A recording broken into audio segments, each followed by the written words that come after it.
bienvenue sur Radio Franche.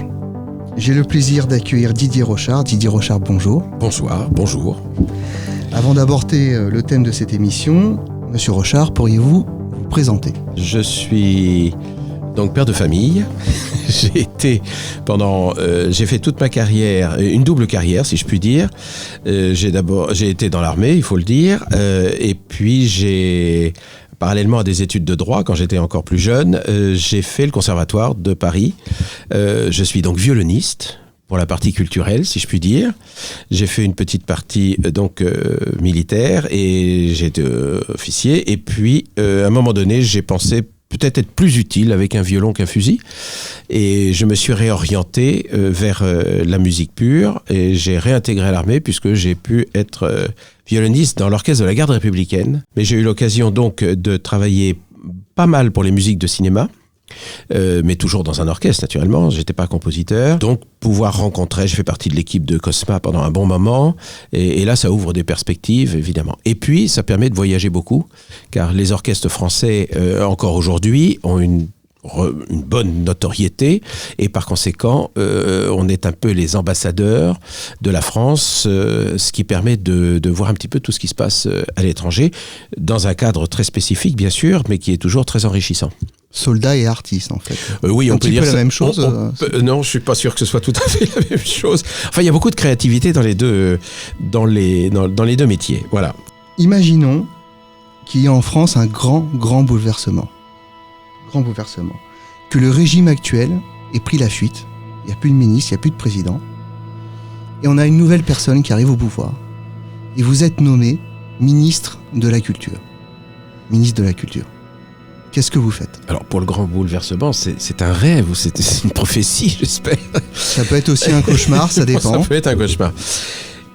Alors, si je voulais plaisanter, je commencerai par supprimer c'est le président de la République à qui je demanderais de supprimer le ministère de la Culture. Mais évidemment, ce serait scier la branche sur laquelle il aurait eu l'amabilité de me placer. Donc, non, en fait, il y a beaucoup de choses, à mon avis, à faire dans le domaine de la culture, comme dans tous les domaines. Je rappelle quand même que la culture, c'est les monuments historiques, c'est évidemment la musique, c'est le théâtre, c'est l'architecture, c'est la peinture, évidemment. Ce sont des domaines très, très divers qui nous baignent absolument. C'est aussi aujourd'hui les médias. Il est bien évident qu'il y a un énorme problème de diffusion de la culture à travers les médias. Là, il y a des ratés absolument considérables. Souvenons-nous quand même que M. Lelay, qui a été directeur de TF1, je crois, ou en tout cas d'une grande chaîne de télévision, avait dit sans rire et sans offusquer les grands médias mainstream, mon travail est de faire de la place dans le cerveau des Français pour pouvoir vendre du Coca-Cola.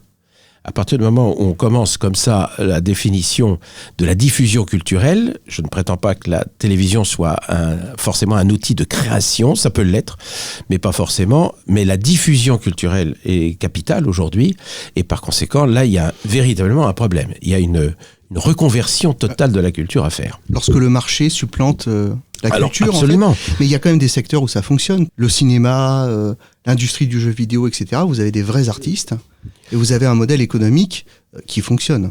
Qui fonctionne, c'est vrai. En fait, je crois qu'on est parti, si on fait un peu d'historique en très grande ligne, la culture a été pendant des siècles animée par des mécènes privés.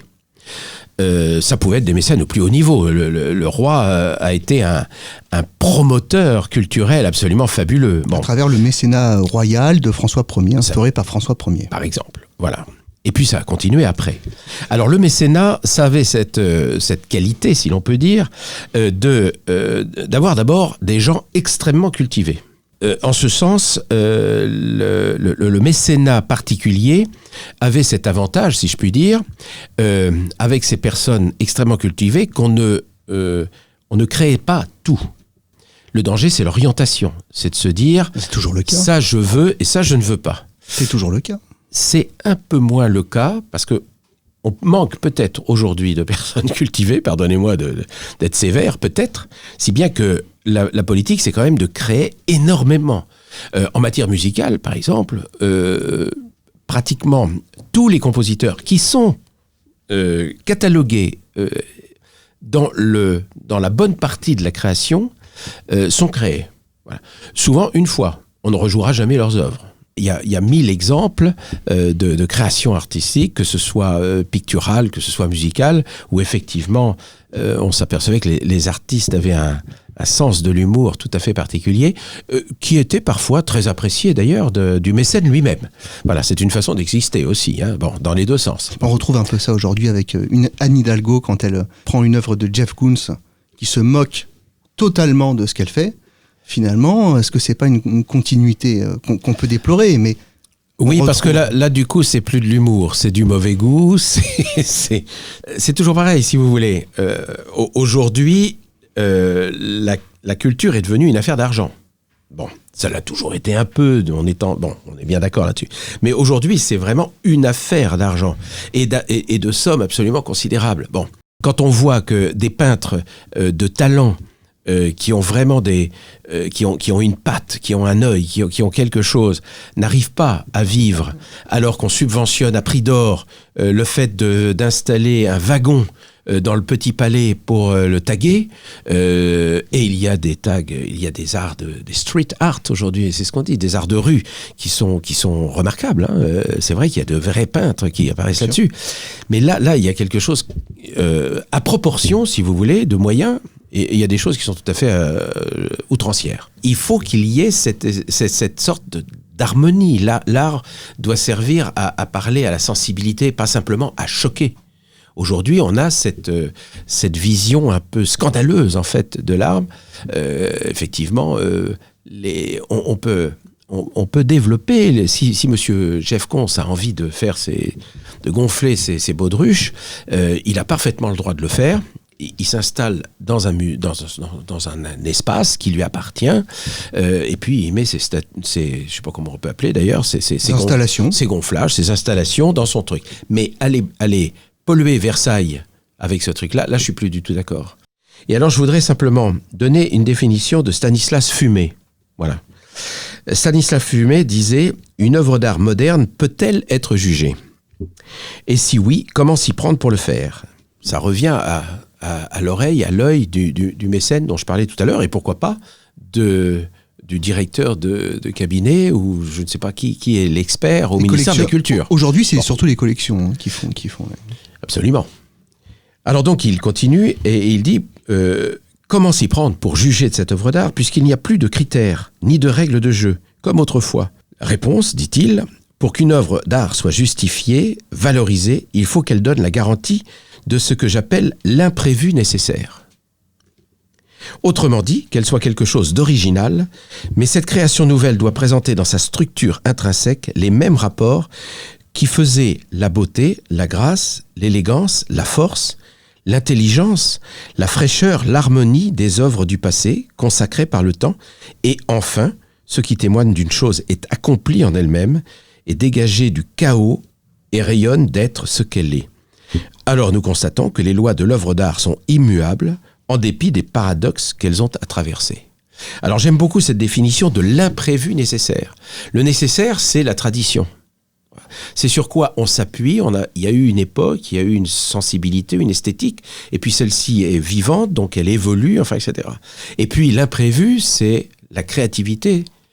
Et là, on revient à une notion qui a été totalement dévoyée, ou plus exactement qui a été instrumentalisée, organisée, et organisée par qui ? Par les marxistes. Voilà. C'est ce qu'on appelle la théorie du reflet. Alors on va en parler tout à l'heure, je vous laisse poser vos questions. Oui, tout à fait. À ce propos, on a Jacques Lang, quand il est arrivé ministre de la Culture, on peut dire qu'il a bouleversé effectivement la culture en France, puisqu'il a mis au même niveau les arts majeurs et les arts mineurs. Est-ce qu'on pourrait parler aujourd'hui de communisme culturel, Didier Rochard ?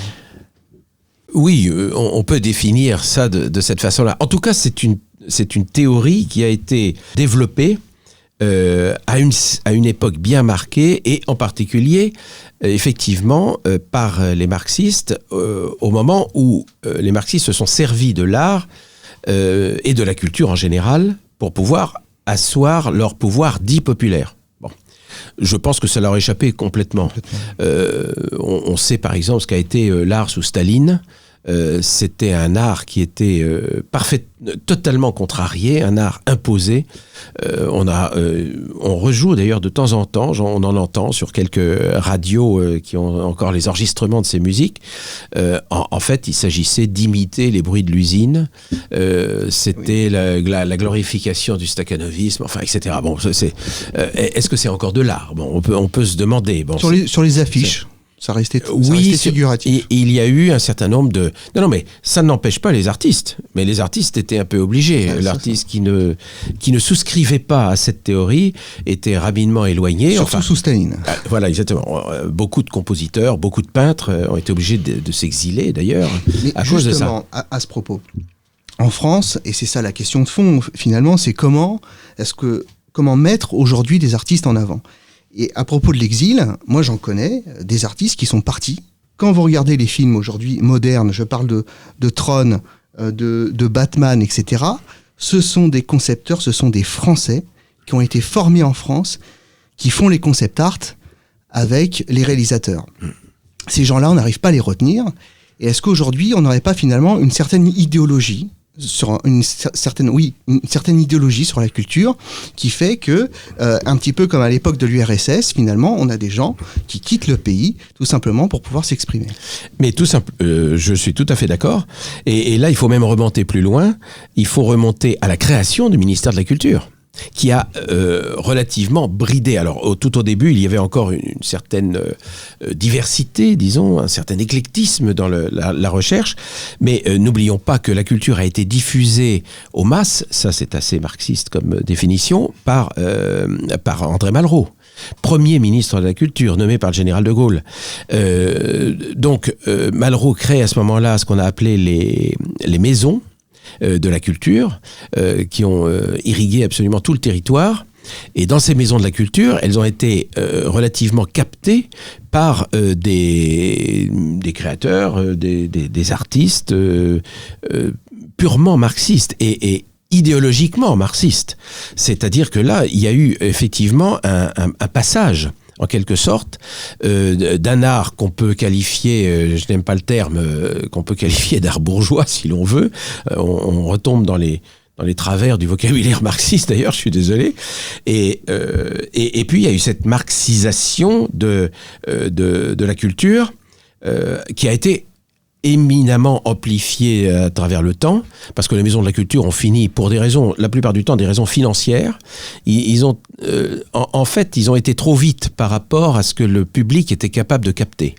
Faire de l'avant-gardisme en permanence, ça ne convient pas au grand public. Mais il est vrai que, pour reprendre votre idée, on ne garde pas forcément nos créateurs, tout simplement parce qu'il y a une emprise idéologique encore aujourd'hui sur le ministère de la Culture. La période Jack Lang a été évidemment quelque chose d'explosif en quelque sorte. La définition de l'art contemporain, c'est moi qui définis si c'est de l'art ou pas. Voilà. C'est-à-dire que par exemple, cette pièce-là que j'ai dans la main, qui est un stylo, si je le pose sur la table, ce stylo vaut la valeur du stylo. Bon. Et si c'est moi, Didier Rechard, qui dit c'est mon œuvre, tout le monde va rigoler. Bon. Si c'est monsieur Warhol ou si c'est monsieur machin... Il faut une démarche quand même. Il faut quand même une démarche. Oui. La démarche est un peu... Sur la démarche... La démarche est un peu inventée. Mais si c'est... Regardez, enfin, c'est un lieu commun que de reparler de Duchamp. Bon, il est bien évident que l'urinoir de Duchamp, c'est le... Et on a eu une il était pertinent à son époque, quand il arrive avec son urinoir. Alors il dit, regardez, il suffit que je signe Duchamp pour que... C'est pertinent, parce qu'il voit quand même. Voilà. Il voit le problème. Oui, mais regardez ce qui s'est passé après. Parce que des urinoirs de Duchamp, tous les musées en ont acheté. Ils ont été chez le roi Merlin et ils ont acheté une pissotière et ils ont déterminé que c'était du Duchamp. Bon, très bien. Et tout le monde s'esbaudit et les gens, bon. Et puis après, il y a un créateur italien qui est passé à Beaubourg et qui a foutu un coup de marteau, pardonnez-moi, sur l'urinoir et il a dit, voilà l'œuvre d'art. Car celle-là, elle est unique. Voilà. Moyennant quoi, on l'a traîné devant les tribunaux pour pouvoir rembourser l'urinoir, qui valait naturellement moins de 100 €. Bien. Mais l'urinoir de Duchamp, ça vaut plusieurs dizaines de millions. Bien. Par conséquent, on voit bien que la cote de l'urinoir de Duchamp est totalement surfaite. Regardez ce qui s'est passé. Justement, c'est sa démarche qui donne le coup, justement. Oui. Et c'est ça, c'est cette chose-là à laquelle je n'adhère pas pour ma part. Voilà. Mon stylo, si j'ai une cote, vaut 50 millions. Bien, or, c'est un stylo que, je sais pas, j'ai acheté 3 €. Bon, voilà le problème. Le marché des collectionneurs. Si les gens sont suffisamment bêtes pour acheter ça. Oui, mais à partir du moment où c'est le ministère, je rappelle quand même que le ministère de la Culture utilise l'argent du contribuable.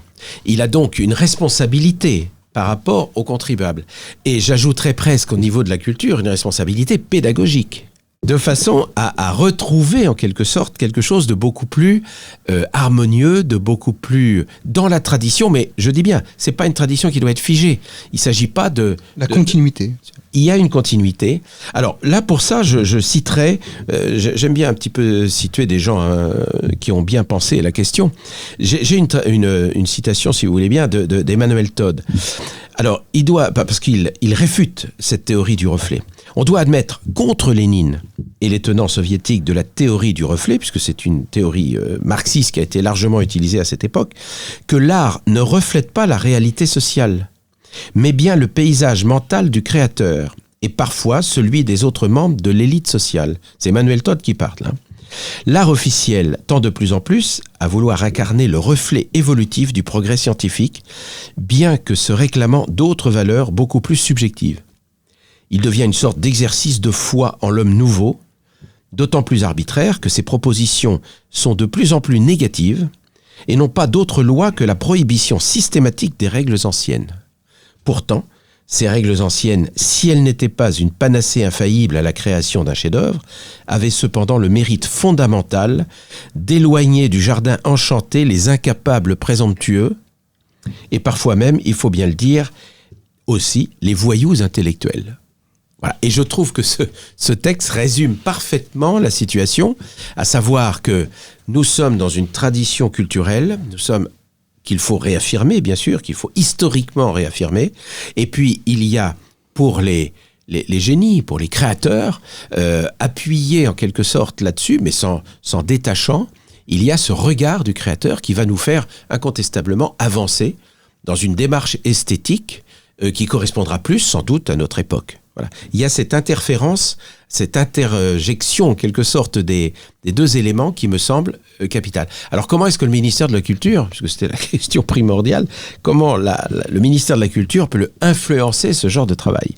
Ça, c'est extrêmement difficile parce que il doit être, je parlais de pédagogie tout à l'heure, il doit être incontestablement suffisamment pédagogue sans imposer des vues. Ou alors on retombe dans le marxisme pur et dans l'avant-gardisme débridé qui correspond au scandale qui va payer. C'est possible de ne pas imposer ses vues quand on est ministre. Parce que quand on regarde l'histoire de France, jamais la culture a été libre. Jamais la culture a été libre. Même en Europe. Relativement. Bon, il y avait des modes, il y avait des points de passage obligés, c'est vrai. Il y avait ce que j'ai rappelé tout à l'heure, ce mécénat privé qui orientait les œuvres. Bon, il est bien évident que aujourd'hui le portrait n'est plus payant, paraît-il. La cote de la Joconde est toujours dans le même. Mais un peintre aujourd'hui, si, il y en a encore quelques-uns qui font des très belles choses, mais c'est vrai qu'ils ne sont pas dans les grands musées, ils ne sont pas dans les cotes financières, disons, qui vont bien aujourd'hui, c'est évident. Alors, est-ce que le ministère de la Culture n'oriente pas? Oui, forcément. Il faut avoir l'honnêteté d'avoir ce souci pédagogique de façon à montrer à la fois cette diversité dans l'harmonie des différents arts. Et moi, j'aurais beaucoup de progrès à faire sur les nouveaux films. J'ai un peu de mal. Et vous parliez tout à l'heure des jeux vidéo. Alors là, par contre, j'aurais besoin d'un conseiller technique. C'est évident. C'est plus tout à fait, sans doute malheureusement, de ma génération. Je pensais à quelqu'un, là, vous me faisiez penser à David Hockney. Il est coté. Il est très coté. Et pourtant, il est assez bon. Assez bon quand même. Alors c'est vrai que c'est des couleurs un peu fluo, etc. On aime pas. mais il a quand même marqué indéniablement l'histoire de l'art. Alors donc, on trouve quand même aujourd'hui encore quelques artistes. Heureusement. Heureusement. Ce serait à désespérer de notre époque s'il n'y avait pas des créateurs. On peut aller à Beaubourg. Est-ce que Beaubourg, c'est encore quelque chose? Est-ce que le ministère de la Culture, est-ce que son ministre pourrait faire quelque chose au niveau des budgets? Est-ce qu'il y a des choses à revoir? Alors, voilà, vous avez donné la réponse. Au niveau des budgets, au niveau des budgets, c'est une question d'équilibre. Le budget du ministère de la Culture est très contraint, puisque c'est 0,2%, quelque chose comme ça. Par conséquent, là, il y a des arbitrages à faire, c'est incontestable. Alors, quand on sait la répartition des différentes postes budgétaires au ministère de la Culture, c'est vrai qu'il y a beaucoup de choses à revoir. D'abord parce qu'il y a tout un tas d'associations qu'il faudrait rendre plus privées que... Vous savez, aujourd'hui, c'est la subvention qui fait tout. Bon, on est obligé de passer par la subvention. Ça a été un des mauvais côtés, peut-être, du ministère de la Culture. N'oublions pas que le mécénat était privé avec tous les dangers du mécénat privé.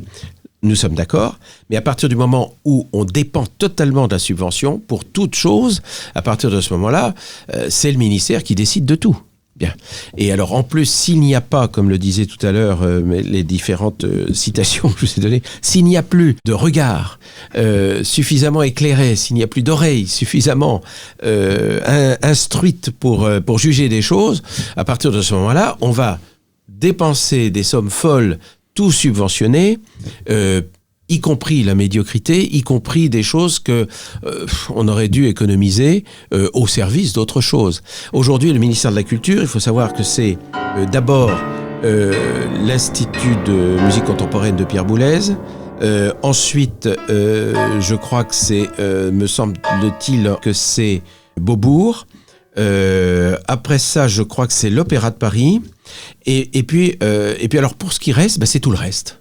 C'est tout le reste, c'est-à-dire c'est l'architecture, c'est les monuments historiques, ce sont les orchestres, c'est le théâtre, c'est tout le reste.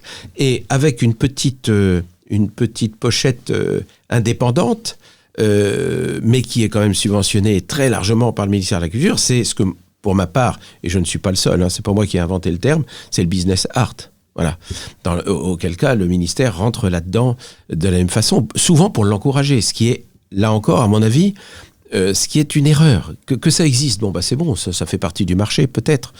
Mais à mon avis, le souci pédagogique du ministère et d'équilibre des budgets doit être totalement revu. Regardez les difficultés de Stéphane Bern pour un certain nombre de monuments qui sont des pièces maîtresses de notre culture et on est obligé, le ministère est obligé de faire intervenir d'abord une loterie pour les œuvres d'art, etc., des pis-aller pour essayer de sauvegarder ces pièces-là. Alors que c'est quand même, je dirais, c'est l'ossature culturelle, c'est l'architecture, c'est le squelette, en fait, de notre culture. J'ai vu que depuis 1986, le ministère de la Culture est chargé de la communication gouvernementale envers les médias. Quelle serait la ligne que vous, en tant que ministre, vous donneriez? Qu'est-ce qu'il y aurait à changer, à faire, à refaire? Pour la communication gouvernementale, c'est exclusivement de la politique. Et en plus, c'est de la politique avec un tout petit p. C'est la politique de l'enfumage, quel que soit le gouvernement. Bon. Et avec les réseaux sociaux aujourd'hui, les Français se rendent compte de plus en plus que tout va mal.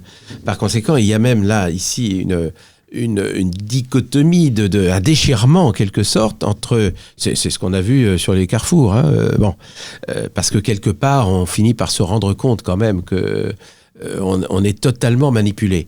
Or, je pense que la culture ne doit pas être le moins possible manipulatrice. À partir du moment où on est là pour, comme je le disais, pour manipuler, pour enfumer les gens, le ministère de la Culture, c'est vraiment le ramener à un simple produit de diffusion. Or, la culture, c'est quand même autre chose. Mais c'est pas juste de la propagande. Alors, mais à travers les idées, il y a toujours eu... C'est-à-dire qu'à travers l'histoire de l'art, on a toujours vu aussi l'histoire des idées. Bien évidemment. Voilà, on en a parlé tout à l'heure avec l'histoire de l'art marxiste, si on peut dire, si on veut généraliser. Non, mais bien évidemment, à partir du moment où on mélange la culture, qui doit être, comme je le disais tout à l'heure, le squelette de notre civilisation, à partir du moment où on mélange ça avec le simple fait pardonnez-moi, de balancer des infos qui souvent se révèlent ou fausses ou déformées ou manipulatrices, c'est vraiment ramener le ministère de la Culture à ce qu'il ne doit pas être. Ou alors, vive Goebbels. Je n'ai pas dit qu'il n'y a plus de spécialistes, mais ils ne sont pas au poste de commandement. Ah, voilà. Voilà. Dans le même temps, on a un président, M. Macron, qui nous dit le 21 février 2017, « L'art français, je ne l'ai jamais vu ». Parmi les grands patrons du CAC 40, il y a un certain nombre d'entre eux qui sont de véritables esthètes. Qui investissent d'ailleurs beaucoup dans l'art. Alors, je ne sais pas si j'aurais ce genre d'investissement. Mais enfin, il faut reconnaître qu'ils sont là. Eux, ils sont encore mécènes aujourd'hui. Donc ça, c'est évidemment une qualité qu'il faut toujours encourager. Alors, tout au début de l'entretien, vous parliez de défiscalisation. Ça existe déjà, d'ailleurs. Par conséquent, là, il y a un véritable travail à faire. Mais parce que le secteur du luxe a encore gardé, justement, un minimum de tradition dans ses créations. Oui, un minimum de tradition, effectivement, et puis enfin c'est encore un secteur qui, pardonnez-moi, pour être là encore un peu trivial, c'est un secteur qui fonctionne et qui peut permettre effectivement d'encourager une certaine forme de création artistique. Donc ça, il faut s'en réjouir. Bon, quant à la notion culturelle de ce président, écoutez, je suis désolé, c'est encore à démontrer, mais on n'a pas encore vu la réalisation, par exemple, des efforts des efforts supplémentaires. Il y en a déjà qui sont faits, mais des efforts supplémentaires qui sont faits pour préserver le patrimoine. Nous avons un pays qui est une splendeur absolue. Bon, tous les étrangers nous le reconnaissent. Nous-mêmes, nous le reconnaissons. Bon, qui n'est pas sensible aux beautés de certaines vallées de Bourgogne avec les monuments, les églises, les grandes demeures, Bon, c'est extraordinaire.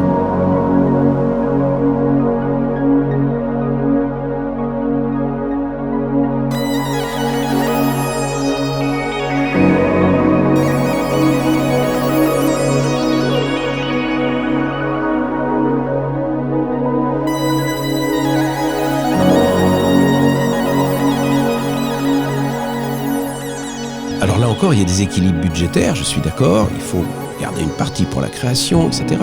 Mais il faut avoir ce souci de la culture, ce souci permanent, car la culture, c'est notre civilisation. On ne peut pas partir à l'étranger, même en France, on ne peut pas avoir un président des Français qui se permette ou d'ignorer ou de critiquer cette culture.